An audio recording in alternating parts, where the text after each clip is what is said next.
inside the Trump administration. Hey, I asked the sheriffs, can you imagine this? We have somebody in what I call the failing New York Times that's talking about he's part of the resistance within the Trump administration. This is what we have to deal with. And, you know, the dishonest media, because you people deal with it as well as I do. But it's really a disgrace. I will say this. Nobody has done what this administration's done in terms of getting things passed and getting things through. An article was just printed, just came out a few minutes ago. Trump breaks the record for budget gridlock wins, scores big win. So for 20 years, it's a 20-year record. For 20-year record, they call it the fouled up budget gridlock, and scores big win. Here's your thing. So this just came out. So in 20 years, it hasn't been like it is now. We broke it. That's just really positive stuff. And then, in addition to that, point after point after point, if you look, almost 4 million jobs created since the election, of which many are young.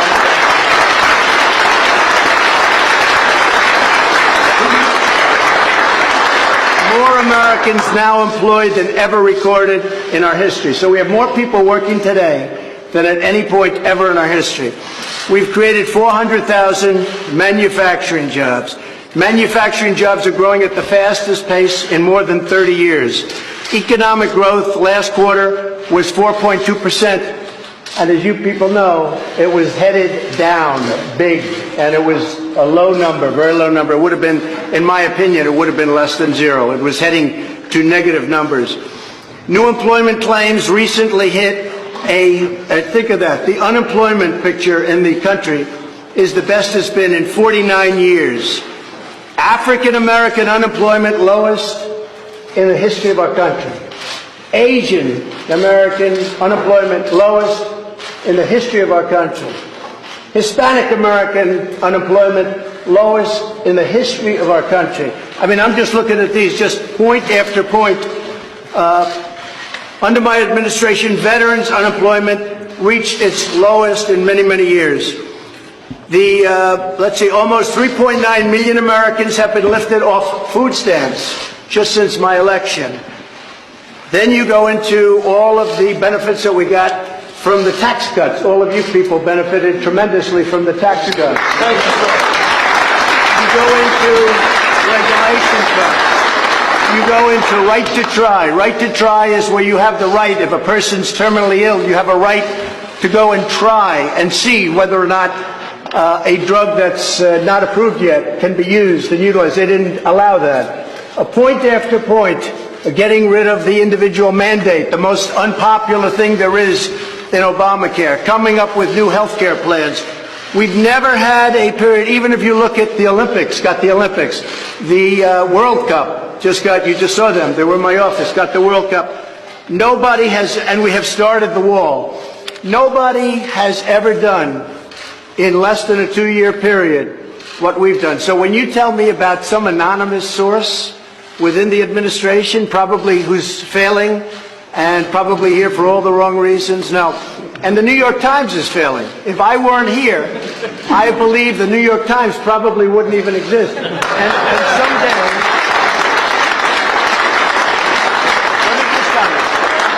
And someday when I'm not president, which hopefully will be in about 6.5 years from now, the New York Times and CNN and all of these phony media outlets will be out of business, folks. They'll be out of business because there'll be nothing to write and there'll be nothing of interest. So nobody has done what this administration has done.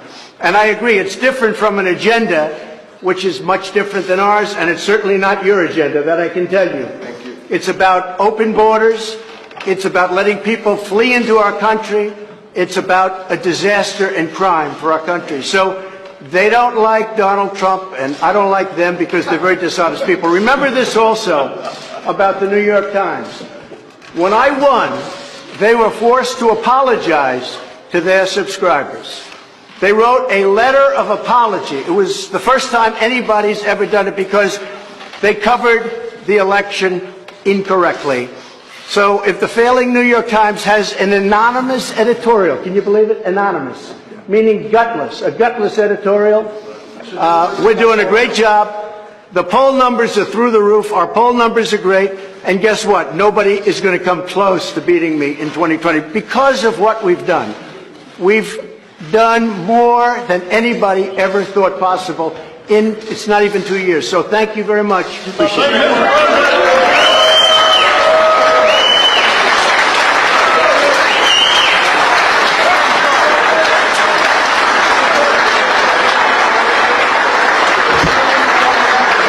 Can fact check him in real time.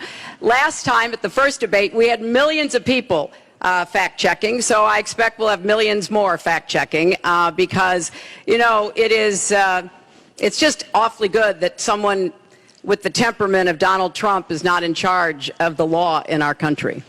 Because you'd be in jail. Secretary Clinton.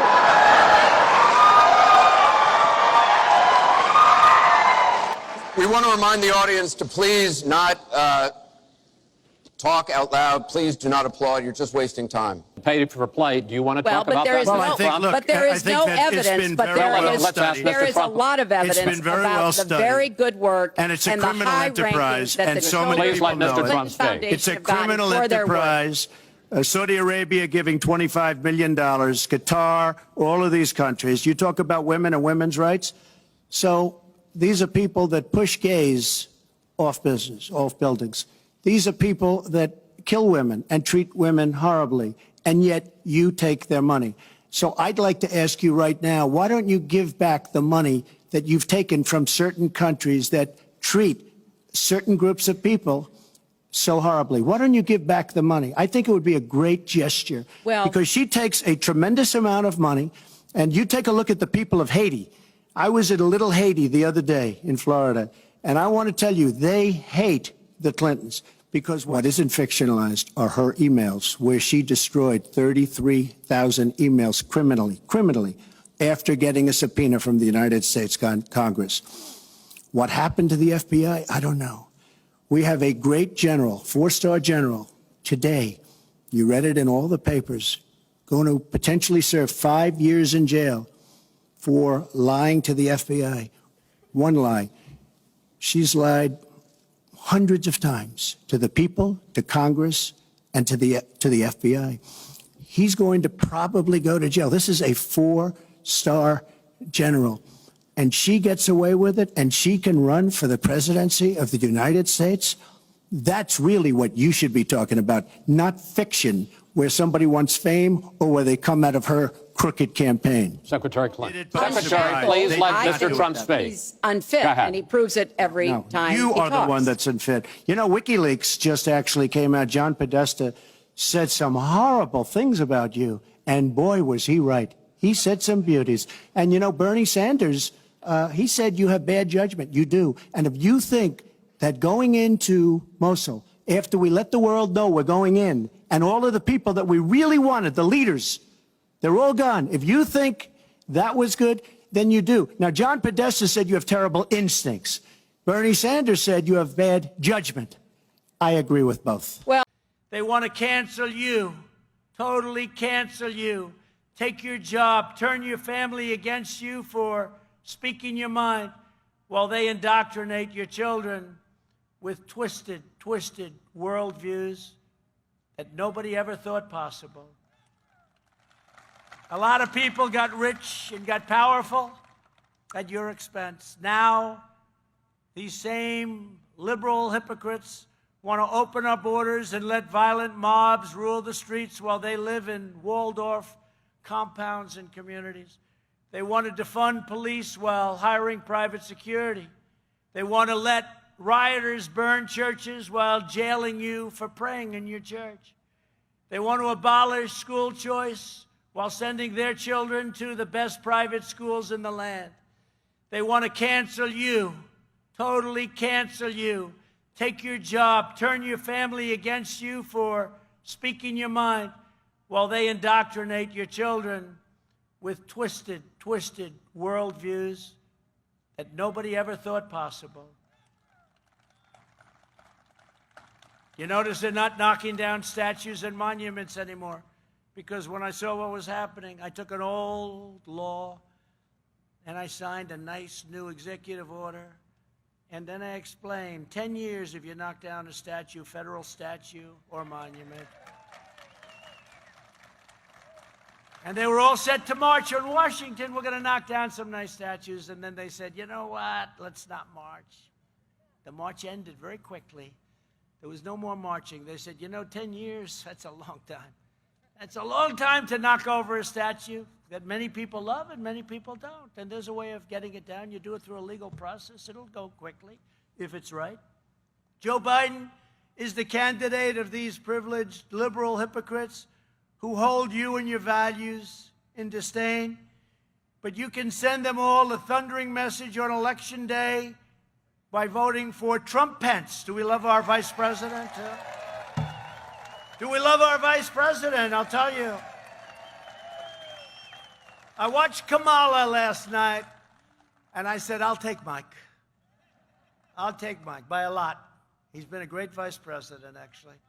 Pennsylvania is the state that gave us the Declaration of Independence, Valley Forge, Gettysburg, and generations of American patriots, just like you. You're patriots. You love this country. That's why you're here. You're sitting in this boiling, crazy hot sun. But you're smarter than me, because with you, it's on the back of your head. With me, I'm going to go home, and my wife is going to say, what happened? You look like a lobster. Look at the sun. This is great.